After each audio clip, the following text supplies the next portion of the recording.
La première des choses dont on a besoin quand on veut lancer un projet agricole, c'est d'abord d'identifier le problème. Tout ça pour dire que quand vous voulez vraiment vous lancer, ce n'est pas la quantité d'argent dont vous disposez qui fait la différence, non. Mais c'est vraiment ce que vous visez comme objectif. Quand des gens me disent, moi je veux me lancer sur 10 hectares, sur 15 hectares au début, franchement, je leur dis, écoutez, c'est pas la peine. Commence petit avec ce que tu as et on va se développer par la suite. Nous, tout ce que je demande à tous ceux qui veulent investir, c'est quoi?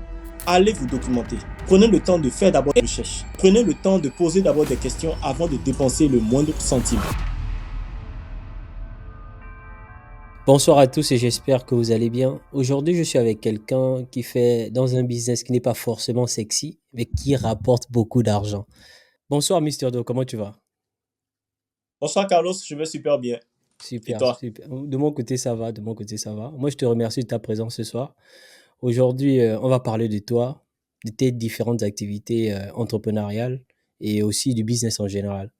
Alors, on va commencer par te présenter, mais tu vas commencer par te présenter. Est-ce que tu peux te présenter voilà, pour toutes les personnes qui ne te connaissent pas encore. Je dois avouer que quand tu m'as parlé de ton interview, j'ai été déjà sur ta chaîne, j'ai vu un peu ce que tu fais et sincèrement, j'étais vraiment impressionné. Donc déjà, bravo pour ça et beaucoup de courage. Merci. Alors, je me présente rapidement. Moi, c'est Degbe Mister Do. Je suis béninois. Je suis un béninois, pas à 100%, mais en grande partie béninois.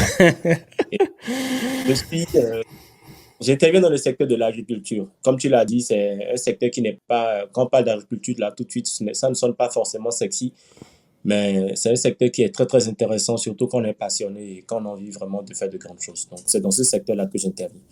Donc, Ok. voilà. Mais pourquoi tu as décidé de te lancer dans l'agriculture? Parce que tu n'es pas forcément, euh, tu es jeune et pour les jeunes, l'agriculture, c'est pas forcément le premier choix. Pourquoi tu as décidé de te lancer Mhm. dans l'agriculture? Alors, tout est parti d'une histoire. Tout est parti d'une histoire. Et je vais rapidement la raconter. Quand j'étais petit, déjà, on me posait la question de savoir qu'est-ce que je voulais faire quand je, quand je voulais grandir. On pose cette question-là à tout le monde. Mais moi, déjà, quand j'étais petit, la réponse que je donnais à chaque fois qu'on me posait cette question-là, c'était, je veux aider le maximum de personnes. Je veux aider le maximum de personnes tout en étant heureux. Et plus je grandissais, plus j'ai compris que l'une des choses était vraiment, qui causait énormément de difficultés, c'était de la nourriture. Mhm. C'était de la nourriture. Et quel genre de nourriture? Une nourriture de qualité en plus. Et je me dis, la meilleure manière, si je veux aider beaucoup de personnes en même temps, la meilleure manière de faire, c'est de me spécialiser dans le secteur de l'agriculture, c'est de me lancer dans le secteur de l'agriculture et d'apporter quelque chose de particulier, d'apporter vraiment quelque chose de différent. Et il faut aussi avouer que je suis passionné à la base de tout ce qui est naturel, de tout ce qui est authentique, de tout ce qui est sans artifice, tu vois. Ouais. Donc, voilà, c'est comme ça que je me suis lancé dans le secteur de l'agriculture depuis bientôt 8 ans. Bientôt 8 ans, tu Voilà. t'es lancé dans le secteur de l'agriculture. Et lorsque tu t'es lancé, tu as décidé de te lancer sur quel produit? La toute première production que j'ai fait, ce n'était pas de la production végétale, c'était d'abord de la production animale. J'ai d'abord fait l'élevage des lapins. Le levage de lapin, ok. Et là, j'étais encore en train de fréquenter parce que c'est un élevage qui ne nécessite pas forcément beaucoup de moyens, beaucoup de temps et autres. Donc, je Donc, me tu suis lancé élevais dans les l'élevage lapins de lapins. pendant que tu étais encore, tu faisais encore tes études. Oui, oui, bien sûr. Hmm. Et pourquoi tu as En décidé? première, Pourquoi les lapins? les lapins déjà parce qu'ils se reproduisent très vite et parce qu'ils ont une forte valeur ajoutée. Mhm. Les Et- lapins se vendent au kilo, ce qui n'est pas forcément le cas au niveau des poules. Le kilo de lapin peut coûter facilement là-bas des 2 500 3 000 francs. Mhm. Parfois, ça va bien au-delà. Et au niveau des poulets, quand ce n'est pas les poulets de chair, ben, ce n'est pas vendu au kilo. Et tu Et t'étais... quand moi je fréquentais, Vas-y. je fréquentais, j'avais deux objectifs. Gagner de l'argent tout en allant à l'école, éviter au maximum de temps de la mort aux parents. Ouais. Et Et tu t'étais lancé j'en ai avec pas parlé. combien? Dans le temps, je crois que j'avais commencé avec 30 000, je crois. 30 000 pour combien de lapins dès le départ? Je dois avouer, j'avais juste commencé avec trois. Avec 3 lapins, ok. Oui. Trois, il y avait un mâle et deux femelles. Voilà. Hmm. Et lorsque tu t'étais lancé, est-ce que tu avais fait une formation au préalable ou bien tu t'étais lancé sans formation? Il y avait un monsieur qui faisait l'élevage de lapins à côté, Mhm, juste à côté de moi. Donc, avant de me lancer, j'allais pratiquement là tous les mercredis, tous les week-ends pour pouvoir l'aider à nourrir. J'allais lui poser beaucoup de questions. Monsieur, ici, c'est quelle espèce? Là, c'est quelle race? Quel type d'aliment on peut leur donner? Tel lapin est malade, hein, comment ça se passe? Donc, mhm. quand j'ai voulu me lancer, je lui ai dit, je voulais acheter les géniteurs chez lui. Je venais prendre les géniteurs chez lui. Mais avant, que je voulais quand même qu'il me forme. Ok. Et dans le temps, je n'avais pas les moyens, bien entendu, de payer sa formation, mais il m'a formé. Il m'a formé gratuitement. Et j'ai commencé quelques semaines après. Voilà. Hmm. Ok, parce que j'ai un ami, tu es au Bénin actuellement, j'ai un Mhm. ami qui s'était formé au Bénin dans Mhm. la ferme de Songhai. Songhai. Songhai, c'est ça le nom de la ouais, il s'était formé dans cette ferme-là et il m'a raconté que Mhm. lorsqu'il allait là-bas, il travaillait quasiment Mhm. gratuitement, hein, juste pour comprendre comment Mhm. tout fonctionne. Il a passé environ 3 à 4 mois là-bas, dans la ferme de Ouais. Songhai et après Mhm. Mhm. il allait développer sa propre ferme. Donc c'était Ta aussi propre femme. ouais, ça c'était une bonne stratégie. Il m'a dit: «Ça paye pour lui». Hem, voilà, Mhm. ça paye. Il gagne beaucoup Mhm. d'argent avec ça actuellement. Et du coup, tu t'es lancé dans le lapin et tu as fait ça pendant Mhm. combien de temps? Le lapin? Pendant un an et demi, OK. Et j'ai et fait le lapin. mmh J'ai fait le lapin pendant un an et demi. Et quand j'ai fini avec les lapins, je suis allé à l'université, puisque j'ai eu le bac. mh, Et quand j'étais à l'université, j'avais toujours cette rage-là de toujours me lancer dans le secteur agricole. Et j'avais entendu parler des poules pondeuses. ouais. Et j'avais réussi à réunir 250 000 francs. Et je n'avais qu'un seul objectif, c'était de me lancer. Mais là, l'erreur que j'avais commis dans le temps, c'était que je voulais me lancer sans formation. Et j'ai confié mon argent à quelqu'un qui a Mmh. disparu. Avec Je toutes ne l'ai tes plus jamais revu. 250 000 francs CFA. Avec mes 250 000 francs J'imagine la CFA. peine, j'imagine la douleur. Je ne l'ai plus. Voilà. Et après ça, comment tu t'es relancé alors? Co Alors, après ça, je me suis découragé. Je me suis découragé. J'avais d'abord pris une pause et quelques années sont passées. Après l'université, je me suis dit, j'avais deux options qui s'offrent à moi.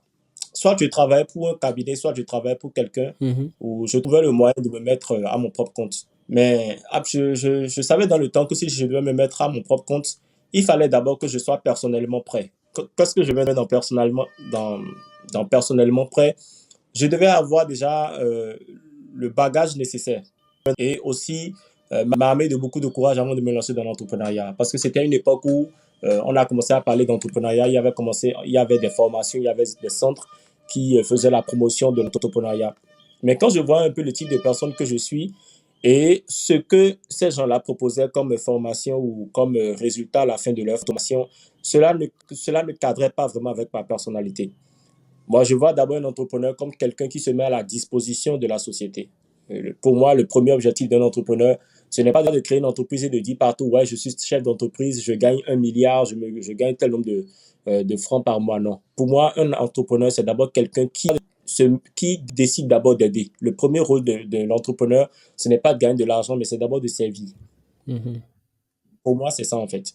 Et quand je vois un peu ce que ces gens-là proposaient, franchement, je ne voulais pas du tout me lancer dans ça. Donc, tout comme ton ami, après mes études, je me suis dit, il faut maintenant que j'aille voir un peu ce qui se passe sur le terrain. Mais tout en essayant de renforcer un peu mon mindset, essayer déjà de renforcer un peu déjà tout ce que j'ai pris le temps d'apprendre à l'université. Et c'est là que je suis allé en stage au centre Songhai. Ah! Le J'ai même fait, centre? ouais, OK. C'est un centre quand même assez j'ai fait un célèbre stage, là-bas, hein, apparemment, en Afrique même? ouais, j'ai fait un stage au centre Songhai. Déjà, je suis allé au centre Songhai dans l'objectif de faire seulement 6 mois de stage. C'était un stage payant de 6 mois que je voulais faire. Mmh. Mais quand j'étais parti, fortuitement, je suis tombé sur le directeur. Le directeur me dit, laisse-moi jeter un coup d'œil à ton CV, à ton curriculum vitae. Je lui donne mon CV. Il regarde, il me dit, écoute, toi, avec ce que je vois, je ne pense pas que tu sois bon pour faire le stage. Inscris-toi pour être technicien agricole. Parce ils ont un programme de 18 mois qu'ils font aussi. Mmh Et je me suis dit, écoute, je suis là pour apprendre. Si je dois apprendre pendant 6 mois, si je dois faire une formation pendant 6 mois, je ne paie rien à payer à apprendre 1 an de plus. Mhm. Donc, j'ai accepté, j'ai fait, j'ai fait 18 mois de formation. Et quand j'ai fini avec les 18 mois, je voulais rentrer chez moi. Quand le directeur me rappelle encore ma grande suite, me dit, écoute, il y a l'AFD qui a besoin de personnes, de gens comme toi, des personnes qui ont un bagage et qui ont une vision assez large de l'entrepreneuriat. Mhm. Donc, si tu es d'accord, je t'explique un peu comment ça marche et tu vas soumettre ta candidature. Si tu es pris, ben super, tu es parti vraiment pour quelque chose de beaucoup plus intéressant. Mhm. J'ai dit d'accord.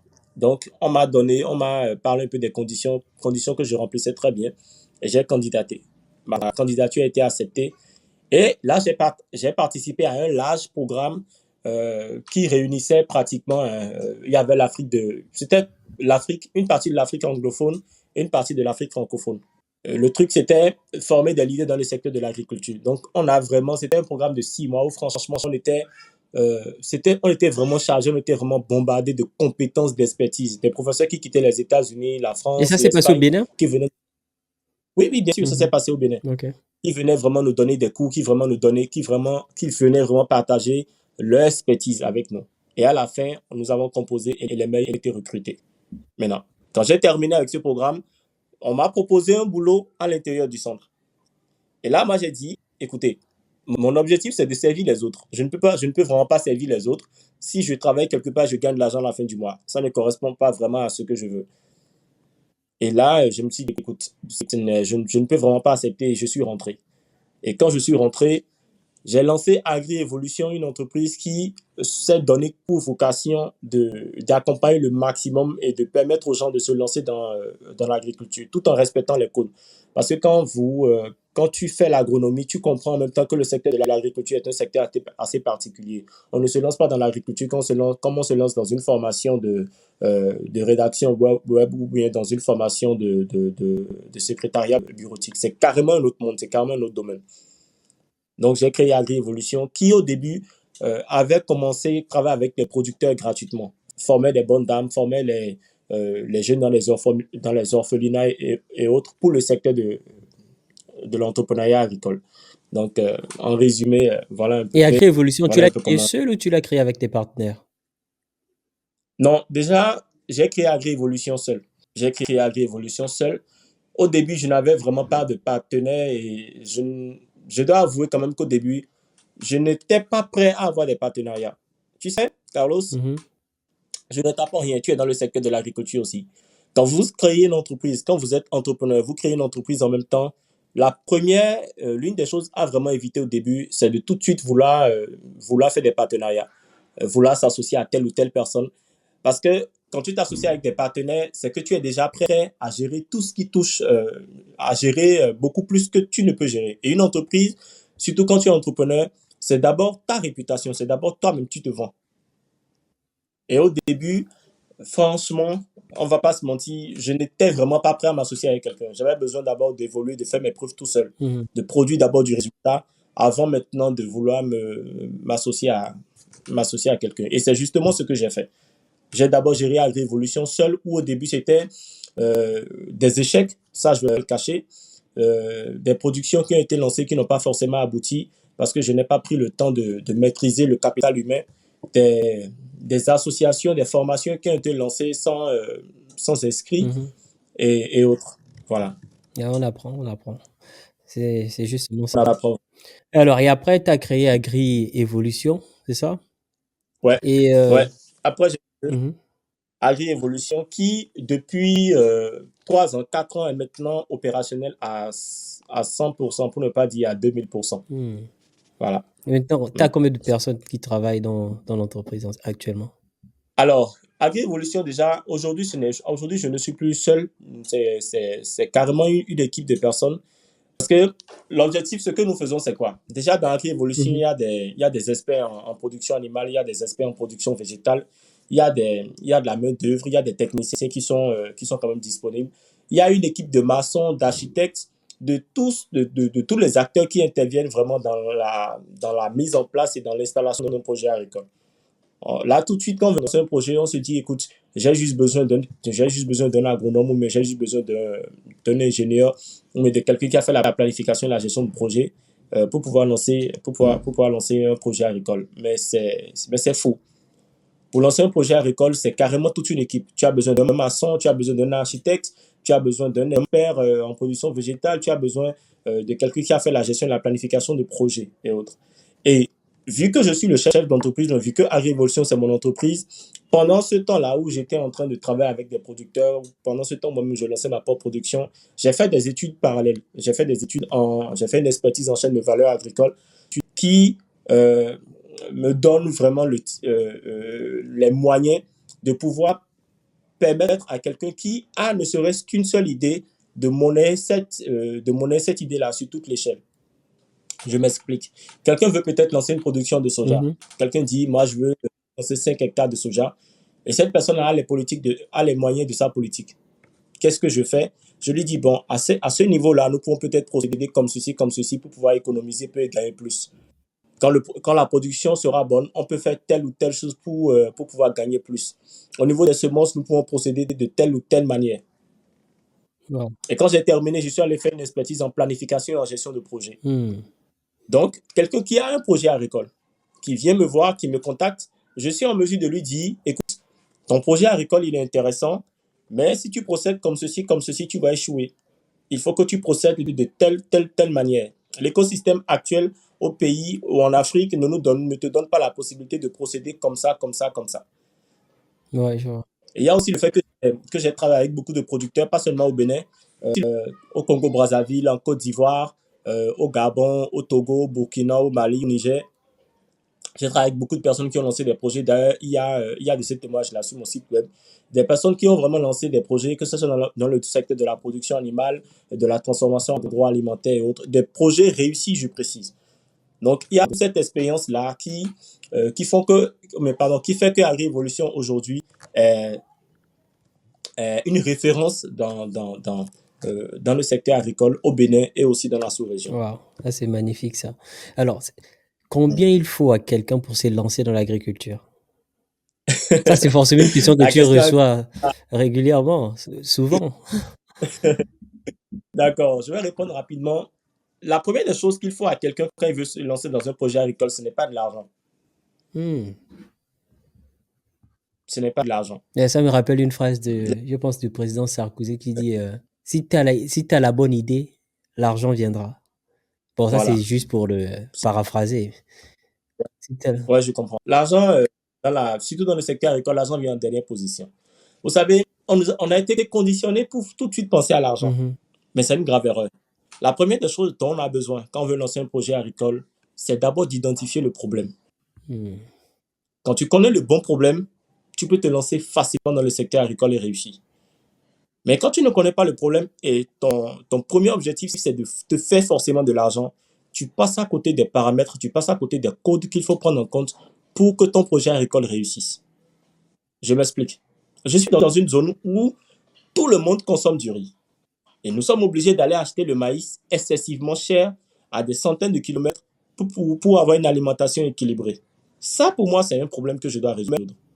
J'ai des terres agricoles, je fais l'analyse de mon sol et en fonction des résultats que j'obtiens au niveau de mon analyse, au niveau de mon sol, qu'est-ce que je fais? Je lance maintenant une production agricole spécifique. C'est-à-dire, je me spécialise dans la production de maïs où je ne me disperse pas, mais je m'arrange pour devenir un repère, un expert dans ce secteur-là. Mais comme mon objectif, quand vous rentrez dans le secteur de l'agriculture en ayant pour unique but de gagner forcément beaucoup d'argent, croyez-moi, vous passez à côté des réalités. Parce que l'agriculture, comme je disais tout à l'heure, c'est un secteur assez particulier. Et ce secteur-là l'agriculture impose sa propre loi. L'agriculture impose ses propres règles. Et quand vous ne respectez pas ces règles-là et vous vous dites, écoute, moi j'ai 1 million là, tout de suite, moi je vais investir dans le secteur de l'agriculture, je veux quand même me faire de l'argent, vous passez à côté des réalités. Donc la première des choses qu'il faut, ce n'est pas d'abord de l'argent, non, mais c'est d'abord d'identifier le bon problème. Et quand vous terminez maintenant d'identifier le bon problème, l'argent maintenant va avec. C'est-à-dire identifier le bon problème, apporter des Mhm. solutions, avant maintenant de penser au capital financier. De toutes les façons, comme je le dis dans l'un de mes livres, le, les 5 capitaux passe d'abord en priorité quand vous voulez lancer un projet agricole. Il y a d'abord le capital humain, il y a le capital organisationnel, le capital socioculturel, le capital environnemental et le capital financier. C'est-à-dire que l'argent passe vraiment en dernière position. Maintenant, pour répondre à ta question de façon beaucoup plus directe et de façon beaucoup plus franche, moi j'ai commencé dans le secteur agricole avec 50 000. J'ai commencé dans le secteur agricole avec 50 000. Et j'ai réussi avec 50 000 parce que dans le temps, quand j'ai voulu me lancer, cette fois-ci, j'ai eu une épouse qui m'a vraiment motivé. Ma femme, c'est le genre de personne, si je lui dis, écoute, viens, enlève tout ce que tu as comme artifice là. Bon, déjà, elle n'aime pas les artifices, mais enlève ton jean, porte des bottes, viens, on va au champ, on ira faire 2 mois en brousse.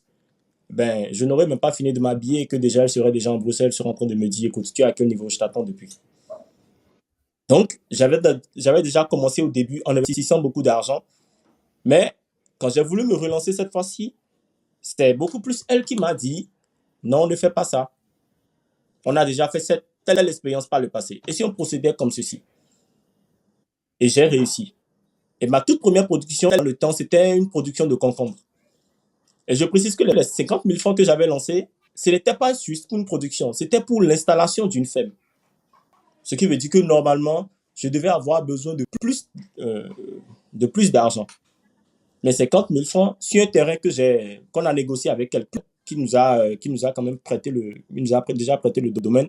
Et sur le domaine, il y avait déjà un puits où nous avons de l'eau. Il y avait quelque part, il y avait déjà un bâtiment où il y avait déjà un dortoir. Donc tout ce qu'on avait à faire, c'était juste de prendre les 50 000, acheter des semences, acheter des matières premières et mettre maintenant tout ce qu'on avait comme compétences, tout ce qu'on avait comme expertise dans la réalisation de ce projet-là. Et ça a marché. 45 jours, on avait déjà récolté de, de très bons concombres Oui. qu'on avait commencé déjà à vendre à tout ce qui était restaurant, hôtel, revendeurs et autres. Et c'est comme ça que nous avons commencé. À part de la production de concombres, nous sommes passés à la production de légumes feuilles et ainsi de suite. Ensuite, de carottes, du tilapia, de la volaille, ainsi de suite. Voilà. Donc, tout ça pour dire que quand vous voulez vraiment vous lancer, ce n'est pas la quantité d'argent dont vous disposez qui fait la différence, non. Mais c'est vraiment ce que vous visez comme objectif.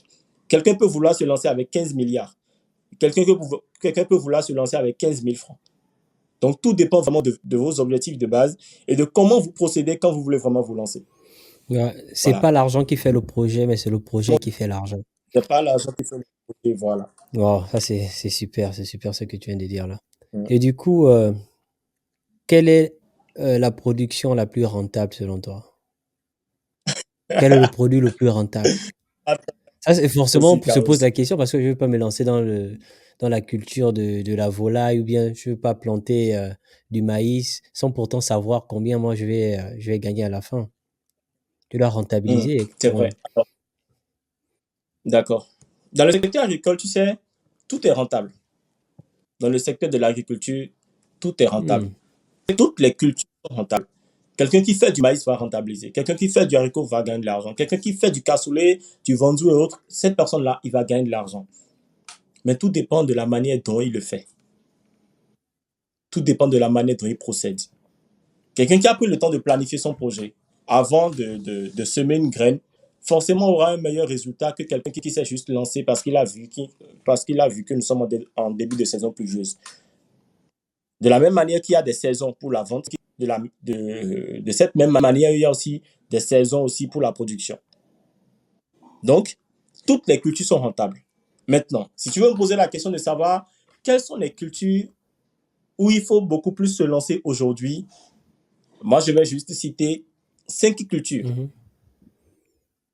5 cultures, et j'encourage vraiment beaucoup de personnes à se lancer dans ces cultures-là. Alors, la première culture que je, que je, Recommande? que je Mhm. propose, ouais, que je recommande, voilà, merci.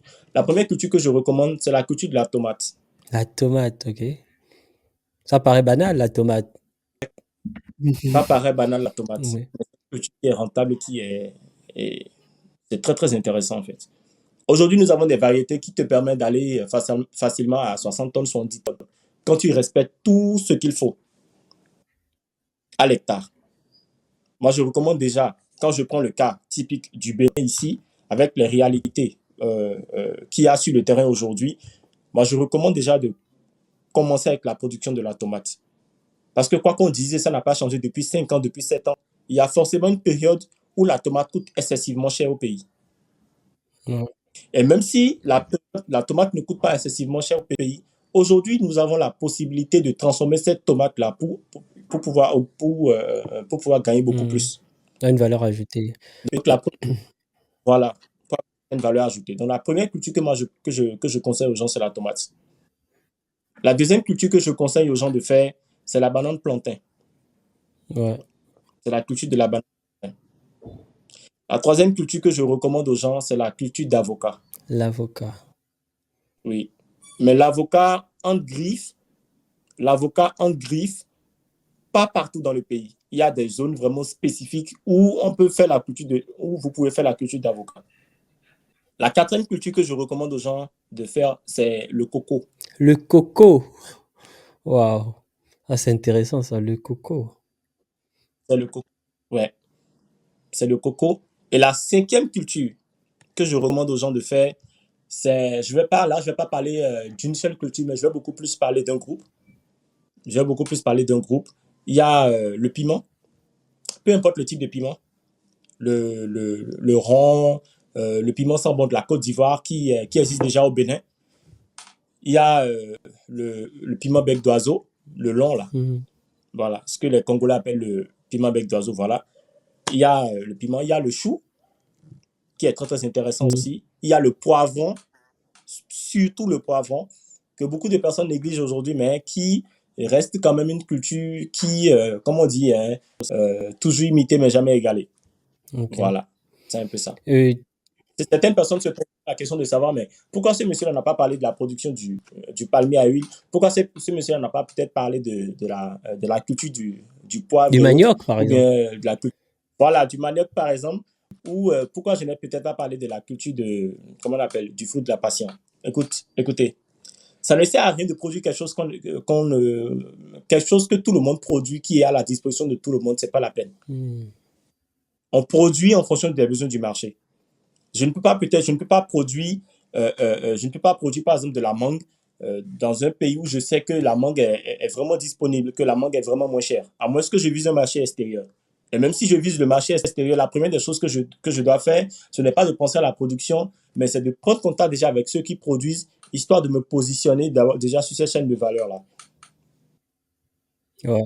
Avant maintenant de penser à la production. Mais si je me lance peut-être dans une production de mangue, juste parce que j'ai appris que la mangue est rentable, je vais vendre cette mangue-là à qui? Combien de personnes aujourd'hui sont en mesure, ici au Bénin, de faire sortir 15 000 francs, 10 000 francs pour acheter un kilo de mangue? C'est derrière la maison, ça pousse derrière la maison, je pense, les mangues. Ça vous déjà là. Pourquoi dépenser beaucoup d'argent pour en acheter? Ouais. Donc, produire vraiment des trucs dont, euh, en fait, produire vraiment des cultures qui rentrent vraiment dans les habitudes alimentaires de la population. C'est très important. Hmm. Maintenant, je n'ai pas parlé du palmier à huile. Pourquoi? Parce que le palmier à huile est rentable. Mais quelqu'un qui fait un hectare de palmier à huile, on ne va pas se mentir, il ne va pas gagner grand-chose. On ne va pas se mentir. Si tu fais de l'agriculture et par an, tu fais une spéculation qui te rapporte 500 et quelques mille, ça, ce n'est pas de la rentabilité, ça. Le palmier, le cocotier sont des cultures qui se ressemblent énormément. Ils sont de la même famille, mais ils ont vraiment, en termes de rendement, C'est franchement, ce différent. n'est pas la même chose. Ouais. Et moi, Et aujourd'hui, je le n'ai rouge, jamais entendu parler de la culture du coco, hein. C'est la première fois que j'entends parler de la culture du coco. Je savais même pas que ça existait, ça, la culture du coco. ça existe. Ok. Ça existe. Le cocotier, l'huile de coco, moi, je le vends au Congo-Brazzaville à 10 000 francs le litre. Hmm. Je vends l'huile de coco au Congo-Brazzaville à 10 000 francs le Tu litre. produis le coco et après tu le transformes. Et ensuite tu le vends. Non, je ne le produis même pas. Non, je le transforme juste. Hmm. J'ai un réseau de producteurs où je suis en partenariat. Ils produisent juste le coco. Moi, je rachète juste à bon prix. Je ne vais pas vous Ouais, ouais, dire. ouais, tu comprends. Ouais, et moi, je le vends à 10 000 francs au Congo-Brazzaville. Mais pourquoi le Ce qui Congo-Brazzaville? coûte Pourquoi? moins. Bon, le Congo-Brazzaville, déjà parce que c'est après la Côte d'Ivoire, c'est mon pays de cœur, Hmm. le Congo-Brazzaville. Quand j'ai, quand j'ai commencé à accompagner des gens, le Congo-Brazzaville a été un pays qui m'a beaucoup apporté en termes d'expertise, en termes de relations et autres. Ok, je comprends.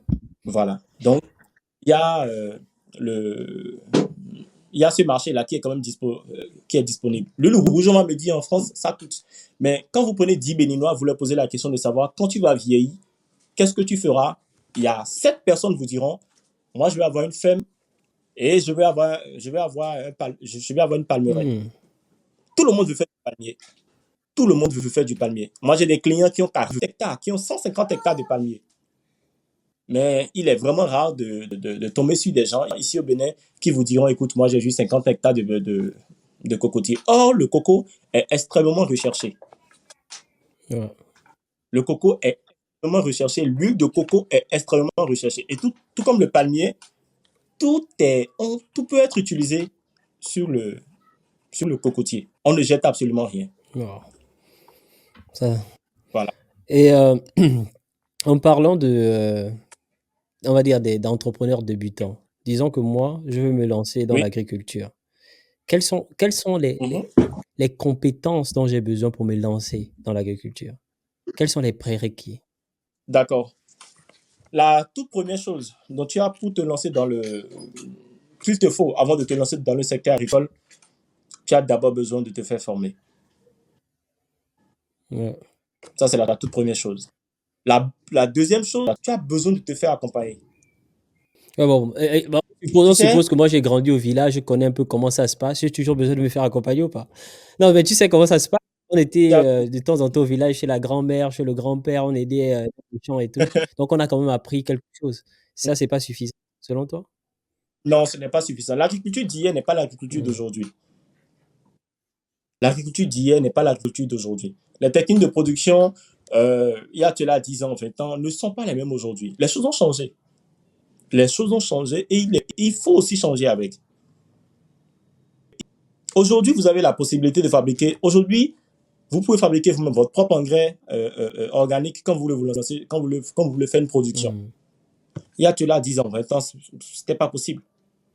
Aujourd'hui, tu as la possibilité de faire toi-même la sélection de tes propres semences quand tu veux te lancer. Il y a cela 10 ans, 20 ans, ce n'était pas possible. C'est-à-dire, les choses ont évolué et il faut vraiment évoluer avec ces choses-là.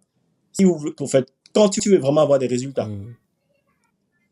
Mais si tu décides de faire ce que les parents, de faire ce que les parents ont eu l'habitude de faire depuis 15 ans, 20 ans, et tu espères aujourd'hui quoi? Devenir millionnaire dans le secteur de l'agriculture, mais tu es à côté de la Hmm. plaque. Tu es à côté de la plaque. Parce que nos parents ont fait l'agriculture pendant des années, mais ils n'étaient pas riches pour autant. Il y a juste ceux qui ont eu vraiment les moyens de se lancer qui ont réussi quand même à s'imposer.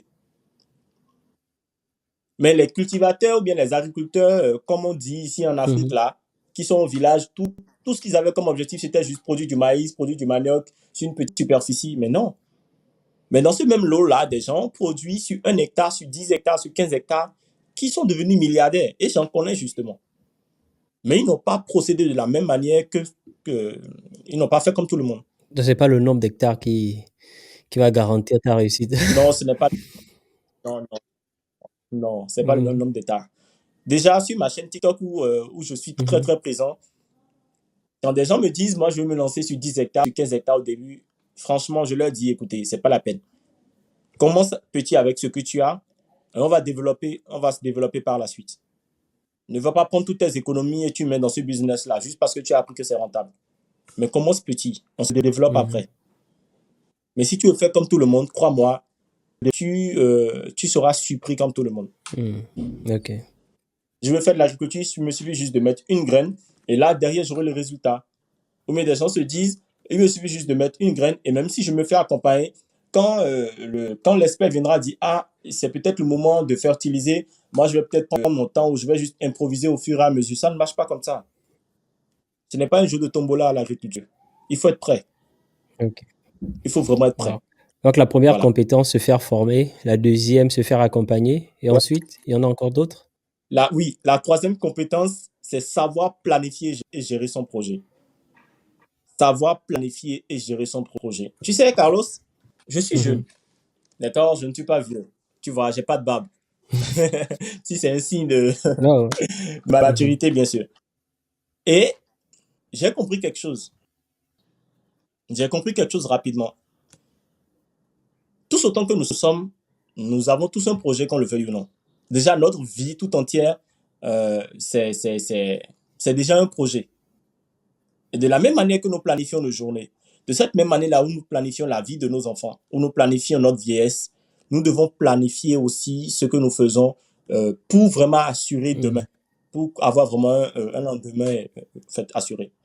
Et c'est juste choquant de voir des personnes qui ont travaillé pendant 10 ans, 15 ans, qui ont réussi à économiser quoi, 5-10 millions, et qui veulent prendre ces 5-10 millions-là et les mettre automatiquement dans une activité dont ils ne maîtrisent absolument rien. C'est choquant. Des personnes qui ont travaillé pendant des années, mais juste parce qu'ils ont appris que telle culture est rentable, ils veulent se lever, courir, tout cet argent-là et le mettre dans une activité, juste parce qu'ils espèrent gagner des millions. Écoutez, si c'était aussi facile, celui qui est venu vous dire que telle ou telle culture-là vous rapporte des millions, croyez-moi, il ne serait pas là. Hein. Il ne serait pas là. Moi, je parle des choses qui sont rentables. Quand je mets peut-être 500 000 francs dans une spéculation, et je vois que ça m'a rapporté tel franc, moi, je suis heureux de venir dire aux gens, écoutez, si vous mettez peut-être 500 000 francs dans telle culture, vous pouvez peut-être vous faire tel ou tel fonds. Vous pouvez gagner tel bénéfice. Moi, je suis content de venir dire aux gens, écoutez, les gars, la culture de la tomate peut vous rapporter peut-être 15 000 euros sur un hectare. Mais ceux qui me contactent derrière, je leur dis toujours, tu as besoin de telle chose. Là où tu dois peut-être te faire 15 000 euros de chiffre d'affaires, tu dois peut-être dépenser 8 000, 7 000 euros. 15 000 euros pour votre information, c'est environ 10 millions de francs CFA au plus. Hein. Voilà. Donc, je vais dire à quelqu'un, avant de gagner les 15 000 euros là, il faudrait que tu sois prêt aussi à investir. On ne met pas 5 francs pour gagner 1 milliard, non. Tu mets 1000 francs pour peut-être te faire 2000, 2500. Le business de l'agriculture, c'est comme ça. Et il y a aussi cette expression-là qui, pendant des années, a vraiment poussé beaucoup de personnes à la dérive. La terre ne ment pas. La terre ne ment jamais. Il y a deux. La terre ne ment pas. Il y a aussi, il faut investir dans la pierre. C'est deux choses. Ouais. Mais c'est un gros mensonge. C'est un gros mensonge. Carlos, la terre ment. Non, sérieux. Carlos, écoute, la terre ment. En fait, la terre est un milieu vivant. La terre est un être vivant qui a des besoins. Quand tu ne prends pas le temps de maîtriser un peu les besoins de ton sol, tu ne connais rien du climat, tu ne connais rien de l'écosystème, tu ne connais rien des besoins de telle ou telle culture, et tu coupes pour aller mettre de l'argent dedans, parce qu'on t'a dit que la terre ne ment pas, et tu comptes sur cette expression-là, mais mon frère, tu vas taper poteau. C'est le terrain qui commande en fait. Et les réalités du terrain sont carrément autres. Carlos, je ne peux pas te dire le nombre de personnes qui me contactent et qui me disent j'ai 5 millions, j'ai 10 millions, j'ai 20 millions, je veux me lancer dans le secteur agricole. Si c'est que je voulais juste devenir milliardaire dans l'accompagnement uniquement, mais Carlos, je ne veux pas te mentir, je ne serais pas là actuellement. Je ne serais pas là actuellement. En fait, j'ai juste l'impression que les gens aiment entendre, les gens aiment qu'on leur vende du rêve. Ouais. Le réveil sera brutal. Quand on veut se lancer dans le secteur de l'agriculture, il y a vraiment des étapes qu'il faut respecter. Si on veut réussir, bien sûr. Ouais. La PASTEC peut te rapporter 3 millions de bénéfices. Pour la première saison. Ouais. Mais au niveau de la deuxième saison, tu peux te faire banalement 5 millions de bénéfices. Mais pour arriver à ce niveau-là, il faudrait que tu prennes le temps de te poser, de te planifier avant maintenant de te lancer. Il ne faut pas vouloir gagner de l'argent. Il n'y a pas de magie. Vite. Gagner de l'argent à tout prix. Voilà. Il n'y a pas de magie. La magie, ça n'existe pas. Ce n'est pas du trading, hein, où je mets mon argent et je choisis comment on appelle, une devise là, ou bien une devise, et je dis ok, j'ai vu telle bougie, j'ai vu tel chandelier japonais, je mets du coup, j'attends, ça tape là-bas la tête, je mets un stop loss, je sors. Non, c'est pas comme ça marche pas comme ça. Ouais. Okay. c'est carrément autre chose. Il y a certaines personnes qui m'écrivent, je le dis en toute humilité, carrément, qui me disent qu'ils veulent lancer un projet agricole. Je ne réponds même pas. Parce que des gens t'écrivent et ils te disent, j'ai 1 million, je veux me lancer dans le secteur agricole, je veux gagner Et 10 comment 000. tu arrives à détecter une personne sérieuse, une personne qui n'est pas vraiment sérieuse ou qui n'est pas déterminée? Déjà, quelqu'un qui est sérieux quand il veut se lancer dans le secteur de l'agriculture n'écrit pas pour demander des cultures qui sont rentables. Hmm. C'est d'abord quelqu'un qui écrit pour dire, peut-être, moi, je suis passionné, je veux peut-être me lancer dans le secteur agricole, j'ai réussi à avoir telle chose. J'ai déjà peut-être un lopin de terre et je veux me lancer dans quelque chose. Qu'est-ce que vous pensez que nous pouvons faire? Et même là encore, je ne suis pas sûr qu'il est sérieux. Oui, oui, la plupart du temps, quand je dis aux gens, il faut déjà qu'on planifie le projet, ils disparaissent. Hmm. Quand je dis aux gens, prenons d'abord le temps de planifier le projet, ils disparaissent parce qu'ils se disent, j'ai planifié le projet, pourquoi? La terre est là, il y a l'eau qui vient du ciel, j'ai tout ce qu'il me faut. Ouais. Et moi, je vais travailler avec des gens qui ne seront pas impliqués et demain, on va me dire, ah oui, j'ai travaillé avec tel monsieur-là, j'ai été déçu. Ils n'ont plus en ce moment-là l'humilité de dire, ah oui, j'ai travaillé avec telle personne, mais il m'a informé de telle chose que je n'ai pas pris en compte et là, j'ai échoué. Non. Quand les gens échouent, ils ne veulent pas reconnaître à un moment donné qu'ils sont quand même Hmm. impliqués, qu'ils sont quand même acteurs de Ils sont cet partie échec-là. responsable de l'échec. Ouais. Ah ouais. Tout ce qu'ils veulent, c'est juste gagner de l'argent. Ça Hmm. s'arrête là. Ça ne marche pas comme ça. Wow. Alors, tu disais que tu t'es lancé dans la culture des produits bio, des Ça, produits sans, ouais. comment on appelle, sans pesticides, c'est ça? Et pourquoi au Au début, début, ok. Et maintenant? oui. Ok. Mhm. Je, Mhm. en fait, je fais de la production mixte. Je fais de la production mixte. Il y a des spéculations, je n'utilise pas de produits chimiques comme la laitue, le concombre et autres. Mais quand je fais pas une production à grande échelle, comme je suis en train de faire actuellement, on va pas se mentir, j'utilise des produits chimiques pour me permettre de vraiment atteindre le résultat. Parce que le bio, c'est bon, c'est intéressant, mais si je veux vraiment faire pas, si je, pour mes 10 hectares où je suis en train de vouloir, où je suis en train de produire, je ne peux pas utiliser, je ne peux pas acheter par exemple un produit bio que je vais utiliser sur tous les 10 hectares. Je vais rentabiliser comment? Le bio n'est pas rentable? Le bio est rentable, mais pour quel marché? Hmm. Si le marché est disponible, on peut faire du bio, il n'y a pas de souci, c'est rentable, c'est très intéressant. Mais pour quel marché? Donc, nous sommes responsables des produits que nous consommons alors. Ouais. Hmm. Il y a des personnes, moi, qui me contactent, qui me disent, ah, monsieur, moi, je veux produire du maïs, mais j'ai déjà le marché. J'ai déjà le marché. Je veux faire uniquement du 100% bio. Là, on va sur du 100% bio, on a le résultat. Parce que le marché, il est déjà là. Il suffit de produire et puis. Parce que le Hmm, marché est déjà ouais. là. Voilà. Quelqu'un qui n'a pas le marché et qui veut se lancer dans la production bio, je lui pose la question de savoir, vous voulez vendre à qui? Et on me dit, je veux vendre au marché. Je leur demande à combien. Et là, j'entends à 3 000 francs le kilo. OK. Hmm. Mais je ne Hmm. m'engage pas. Ouais, je vois. Mais quand quelqu'un dit oui, j'ai le marché disponible, nous signons un protocole d'accord. Et là, je suis sûr aussi que cette personne-là va gagner de l'argent. Parce que moi, ce qui m'intéresse, ce n'est pas, en fait, c'est pas l'argent que moi je gagne. La production ne me rapporte pas encore des milliards, mais je ne me plains pas à haute voix.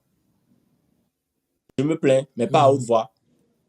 Mais quelqu'un, si je dois travailler avec quelqu'un, il faudrait aussi que cette personne-là, au moins, goûte un peu à ce que je suis en train de goûter. Ça va servir à quoi si je suis seul à tout bouffer? On ne grandit pas seul. Surtout dans ce secteur agricole-là. Parce que, qu'on veuille ou pas, moi, je ne peux pas satisfaire le marché. Le marché est gros pour tout le monde. Le marché est assez grand pour que je puisse dire, je vais manger tout seul. Hmm. Mais le truc, c'est qu'il n'y a pas déjà des gens qui sont assez engagés. La plupart des gens, tout ce qu'ils veulent, c'est juste manger, manger même avant que ça ne soit prêt. Hmm.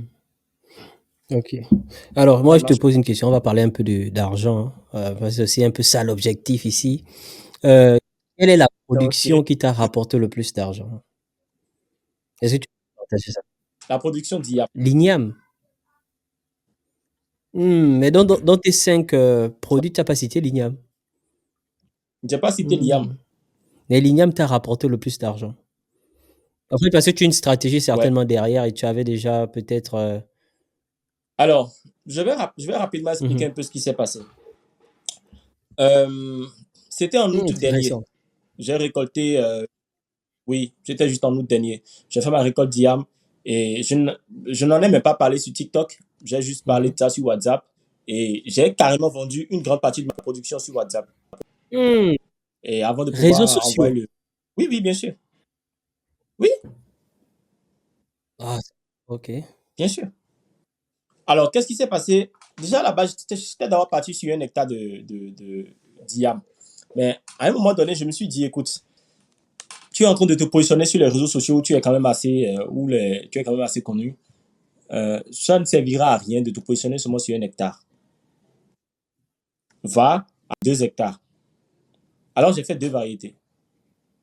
J'ai fait la variété qui me permettait de juste de bouillir, de frire ensuite. Et j'ai fait la variété qui permettait aussi aux gens de faire de l'IAM pilé. Et quand j'ai commencé avec la récolte en une journée, je dis bien en une journée, j'ai fait 524 000 francs de chiffre d'affaires. En une journée? Quand j'ai commencé, oui, j'ai juste pris 48 heures et j'ai communiqué. J'ai dit, ah oui, c'est bon, j'ai fait ma récolte d'IAM, j'ai de l'IAM. Et il fallait quand même, si vous êtes intéressé, dites-moi. Moi, j'ai vendu le tas d'IAM à 5 000, là où les gens vendaient le tas d'IAM à 4 500, 4 500, 4 000. Parce que les gens connaissent un peu la qualité de ce que je produis. Ils connaissent mon expertise dans le secteur de l'agriculture. Et franchement, j'ai été surpris de voir un peu à quel point les gens étaient vraiment très, très heureux d'acheter ma production. Donc, en une journée, j'ai fait 524 000 francs de chiffre d'affaires au niveau de l'IAM. Et là, je n'ai même pas je n'avais même pas encore fait la moitié de ce que j'avais produit. En tout et pour tout, ces 2 hectares d'IAM là m'ont apporté un peu moins de 2 millions. Et pardon, un peu moins de 2,5 millions en termes de chiffre d'affaires. Un peu moins de 2,5 millions en termes de chiffre d'affaires. Mais là, je parle de la production qui m'a rapporté comme ça en cash. Mmh. En cash. Mais quand je prends des cultures comme la papaye, elle, c'est beaucoup plus de l'argent que je gagne en continu. Cette semaine, je peux peut-être faire 200 000 francs de vente. La semaine prochaine, je peux peut-être faire 150 000, ainsi de suite.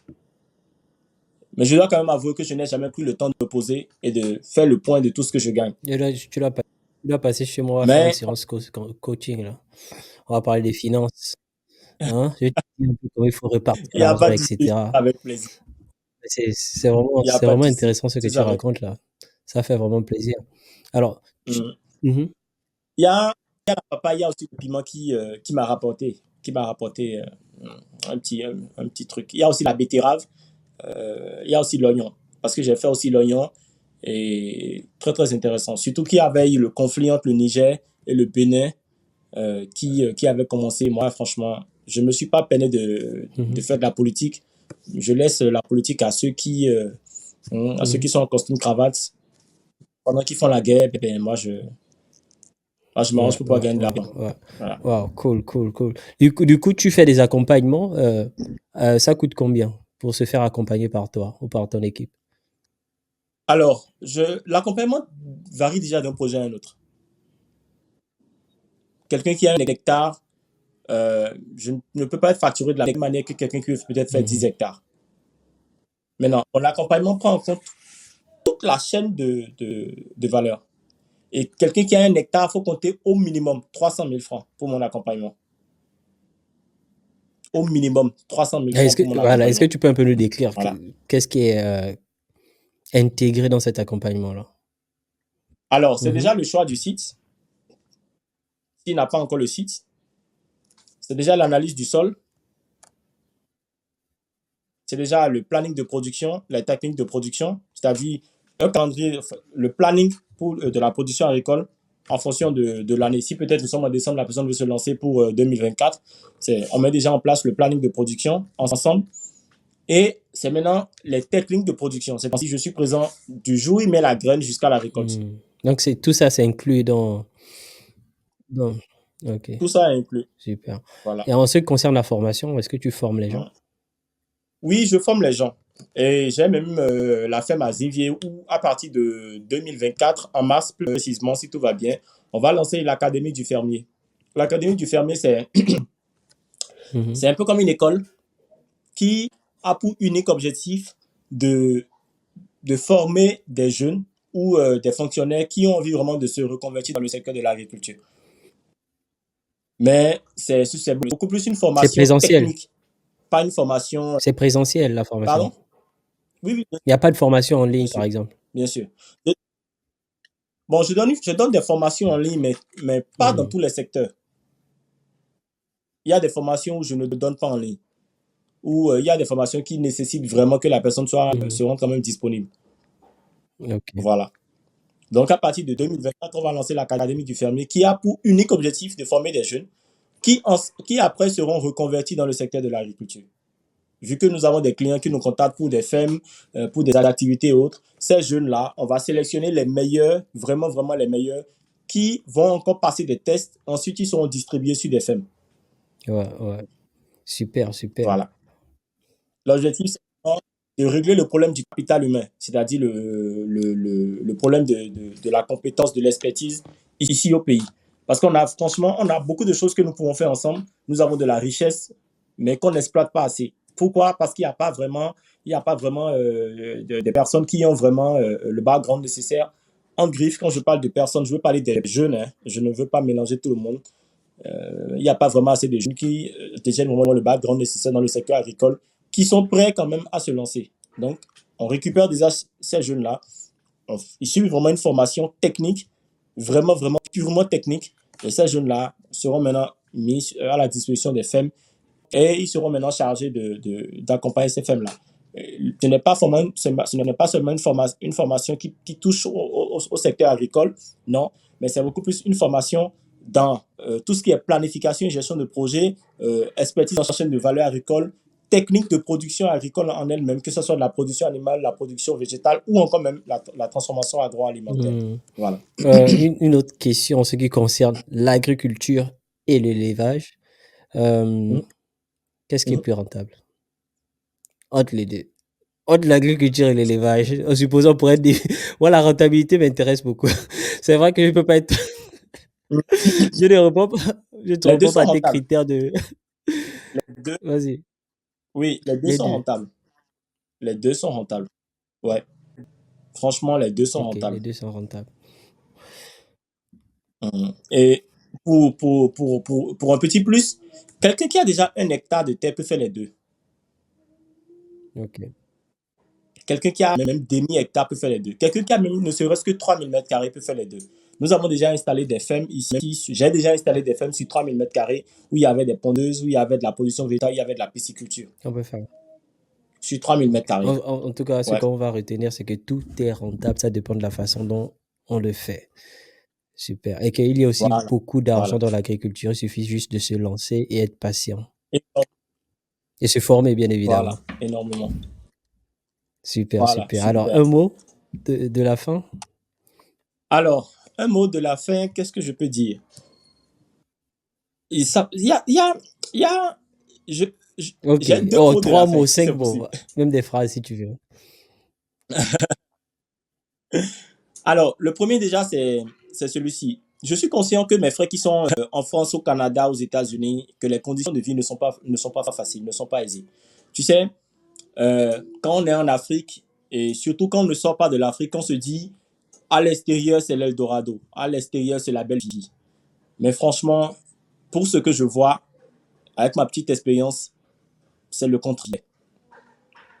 C'est Hmm. vraiment le contraire. Quelqu'un qui est au Bénin, qui se fait déjà 500 000 francs par mois, je ne vois pas ce qu'il va faire à l'extérieur. Non. Moi, j'ai pratiquement toute ma famille à l'extérieur. Et j'ai des frères qui ont voyagé pendant des années, mais qui sont rentrés au pays. Et ils disent ouvertement qu'ils n'iront plus. Aller à l'extérieur, c'est bon, c'est intéressant. Mais quand on part à l'extérieur, mais quand on sort du pays sans vision, sans objectif, parce qu'on se dit là-bas, c'est mieux, c'est pas la peine. Est-ce que tu considères que tu as réussi? On est. Est-ce que tu considères que tu as Pardon? réussi ta vie? Non. Non, non, non, non. Je suis très loin Non. de la réussite. Est-ce que tu mais tu vas-y. Franchement, je suis très, très loin de la réussite. Je n'ai pas encore fait le un Hmm. dixième du chemin du parcours. Voilà pourquoi je considère ton invitation pour ton interview là, franchement, comme une grâce. Je ne le considère pas comme un acquis. Parce qu'il y a beaucoup de personnes qui font mieux que moi, qui ont beaucoup plus d'impact que moi. Et le fait que ce soit moi que tu as choisi, franchement, pour moi, je ne le prends pas euh, comme étant comme un trophée, non. Je le prends vraiment en toute humilité comme une grâce. Mais avec ma petite expérience, il n'y a rien à l'extérieur. Partir sans objectif, c'est pas la peine. Mais partir parce qu'on a un objectif bien défini. Parce qu'on a un boulot peut-être qui est garanti, qui est mieux payé qu'ici. Parce qu'il y a de meilleures opportunités de l'autre côté. Oui, d'accord. Maintenant, quand vous partez de l'autre côté, vous voulez et vous avez envie d'investir, surtout dans le secteur de l'agriculture au pays, franchement, prenez le temps de planifier le projet et de vous rapprocher des bonnes personnes.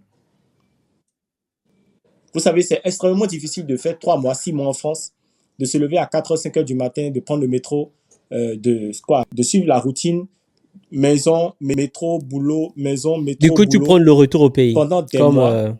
il y a un frère africain qui s'appelle, je pense qu'il a une chaîne qui s'appelle l'investisseur africain, lui aussi prône beaucoup le retour au pays. Ouais, oui, je prends Hmm. vraiment le retour au pays. Tu sais, Carlos, j'ai fait plusieurs pays d'Afrique. Et je maîtrise un peu l'écosystème, le secteur agricole un peu dans ces différents pays-là. Et je peux te garantir une chose. Si ceux qui sont à l'extérieur reviennent au pays avec la même rage qu'ils ont eu quand ils voulaient partir, je suis sûr que dans le secteur agricole, je suis sûr vraiment qu'on peut faire de très très grandes choses. Ouais, Franchement, nous pouvons faire beaucoup beaucoup de super, choses. super, super. Merci, merci. Et moi, Vas-y, vas-y. je reste convaincu que c'est, en fait, c'est à nous vraiment de développer l'agriculture. Ce n'est pas la France, c'est pas la Russie, c'est pas aux États-Unis, c'est pas quoi, c'est pas l'Ukraine, mais c'est à nous. Parce que ici, nous connaissons les problèmes auxquels nous sommes confrontés. Ce n'est pas, il ne revient pas à d'autres personnes de venir ici au pays et de nous dire faites ci, faites ci, faites ci pour réussir dans le secteur de l'agriculture. C'est nous et personne d'autre. Et à personne d'autre. Ouais. Et je suis quand même heureux du travail que nous avons effectué juste là parce que Agri-Évolution fait un travail, je ne vais pas dire impressionnant, mais un travail quand même assez encourageant. Il y a sur notre site web une boutique qui est associée où nous avons mis en place de la documentation, Donne-nous des le nom de livres ton qui site parlent web. vraiment des On va techniques. certainement mettre ça dans le lien aussi. Dans le C'est lien. www.agrievolution.bj. Super. Et ton compte TikTok? www.bj. Voilà. Nous avons mis en place de la documentation qui parle vraiment de techniques de production révolutionnaires dans le secteur de l'agriculture, dans le secteur de la production de tomates, de piments, de concombres, de pastèques, de bananes plantains, du manioc au niveau des pondeuses et autres, au niveau de la porcherie, de l'agroforesterie et autres. Et nous, tout ce que je demande à tous ceux qui veulent investir, c'est quoi? Allez vous documenter. Prenez le temps de faire d'abord des recherches. Prenez le temps de poser d'abord des questions avant de dépenser le moindre centime. Quand on veut se lancer dans l'agriculture, c'est bon quand on dépense, mais c'est quand au bout de quelques mois, on ne voit pas les résultats, c'est en ce moment-là que ça fait le plus mal. Et pour être très honnête avec vous, franchement, mon objectif, ce n'est pas ça. Si on ne peut pas vraiment se développer, si on ne peut vraiment pas s'associer, faire un travail impressionnant, je ne vois vraiment pas je ne vois vraiment pas pourquoi nous disons que nous sommes africains, qu'on travaille pour le développement de notre continent. Voilà. L'agriculture est rentable, mais prendre toujours le temps de se planifier avant de se lancer reste la meilleure option. Merci, Mister Do. Merci. Voilà. Merci d'être Je passé. t'en prie.